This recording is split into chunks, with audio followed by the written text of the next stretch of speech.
Haunted, Part 2. I got the following text from my buddy John. Want to explore a haunted house? I said okay. It seemed like a good idea at the time. Call me Will. Short for, Will.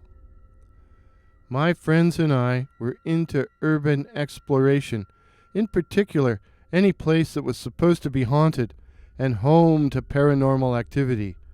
So, it was natural that we should explore the Yellow House. The Yellow House, so called from the color of its distinctive brick exterior, was built in 1906 by Harry Ambrose, a wealthy businessman who was shot dead on the front steps while his bride, Evelyn, watched in horror. It was her first visit to the house, and Harry had planned to carry her over the threshold. Kind of a threshold experience. Harry's murderer was a rejected suitor of Evelyn's. He was hanged. Evelyn remarried, but her second husband died on the Western Front, and Evelyn herself was carried off during the Spanish flu epidemic. But not before giving birth to a son, Percy. Percy was raised in the Yellow House by an elderly maiden aunt. He was a strange, sickly, reclusive boy whose abnormality was made worse by his aunt's obsessive and paranoid behavior. She believed that servants were always stealing from her and was known to creep the darkened halls at night, trying to catch them in the act. Needless to say, good help, and soon any help, was impossible to find. The pair soon lived alone in increasing squalor, their groceries left for them on the front steps. And when the delivery boy realized that the previous month's groceries were still on the porch, an investigation was made, and the bodies were found. Percy's dead body had been decomposing during the hottest months of the year and was now little more than a grease stain, while his aunt was only a skeleton. Investigators found the basement full of bones, piles of them. Percy was blamed, but had he dug them up from the nearby cemetery? Or had Percy done something worse? The area had experienced a number of mysterious disappearances, especially of young women. Afterwards, the place went through various hands and eventually became a B&B. A B&B, a bed and breakfast. A bed and breakfast where 10 people were slaughtered in an especially sanguine, i.e. bloody manner, 7 years ago. 7 years had passed, but the killer, or killers, had never been found. Well, with a history like that, we naturally had to explore the place. We arrived at dusk. The Yellow House was all boarded up, and there were the obligatory no trespassing signs. But the board covering one of the back windows was loose, so we helped it to become looser and so entered. The place stank. Not just the usual reek of a closed-up house, the usual mustiness, but a heavy, rotten smell, which I automatically associated with blood, although I couldn't have explained why that thought filled my head.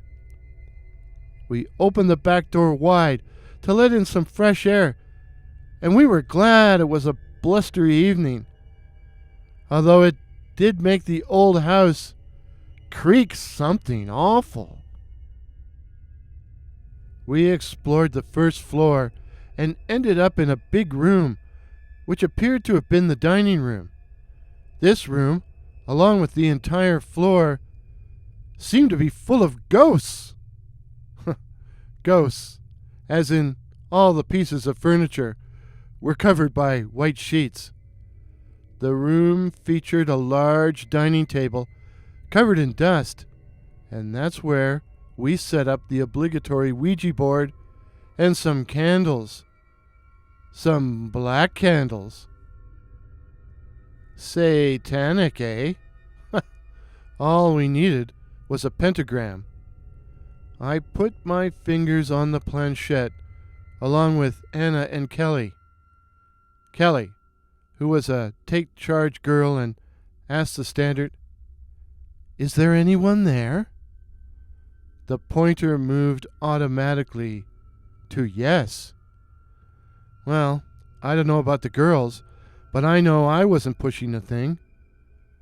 Kelly's next question was, "Who are you?" The planchette swung back and forth across the board and spelled out W-I-L-L. Will. Me? Well, you can bet I wasn't pushing it to spell that. But Anna still burst out in unfriendly laughter. Unfriendly laughter. Will, you always have to be the center of attention, don't you? You know, sometimes I suspect Anna doesn't like me. I was too creeped out to be really annoyed with Anna. Still, I probably would have said something rude to her. But at that precise moment, we were startled by a loud crash from upstairs. "What the hell was that?" John said.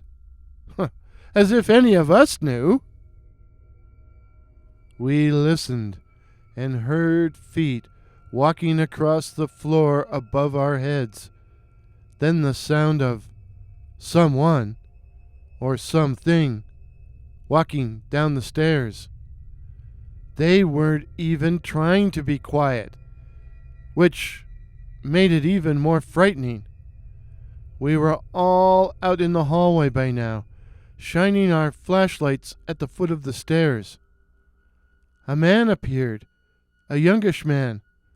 I heard Anna hiss, "He looks just like Will."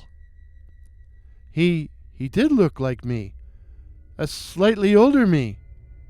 And as he walked towards us, he smiled at us. He smiled. He smiled as well as you can when your throat has been cut. We didn't stick around to make his acquaintance. In fact, we split up and ran for our individual homes. So much for friends looking out for one another. At home, I just went to bed. There didn't seem any reason to stay up. Nothing as exciting as meeting a person with a cut throat was likely to happen the rest of the evening. But there, I was wrong. I was wrong. I woke up at 3 a.m. The dead zone in the watches of the night, the hour when people on the edge of death tend to slip away. A man stood at the foot of my bed, a man who looked a lot like me. He smiled at me. He smiled. He smiled as well as you can when your throat has been cut. He did not speak, but somehow I heard in my head his command, "Come with me. Come with me." And so I did. When Will was reported missing, his friends instituted a search. Of course, none of them told Will's parents or the authorities about the Yellow House, nor did they go to search it themselves. Finally, after a few days, Anna got fed up. "I bet that idiot is hiding in the Yellow House. It's the kind of thing that immature fool would do." So Anna went to look for Will in the Yellow House. And she found him. And Anna is now in the psych ward.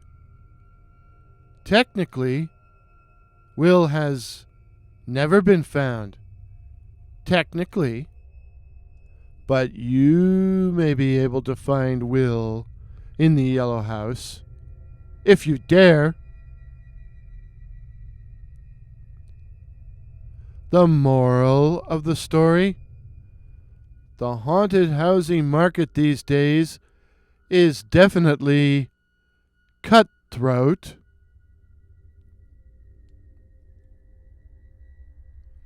If this is your first visit to my channel, please consider subscribing. My name is Warren, and I write and tell original ghost stories and original horror stories featuring such cryptids as the Night Floaters, werewolves, and the Black-Eyed Children. So again, please consider subscribing. Please help me to reach my goal of 2,021 subs in 2021. And let's see if I can get 150 views and 30 likes for this video. Then there'll be a haunted part 3. Till midnight. Anchors away. Pictures used in today's video, courtesy of Pix Here, that's PX Here, while the music was The Dread, by that patron of the internet, Kevin MacLeod.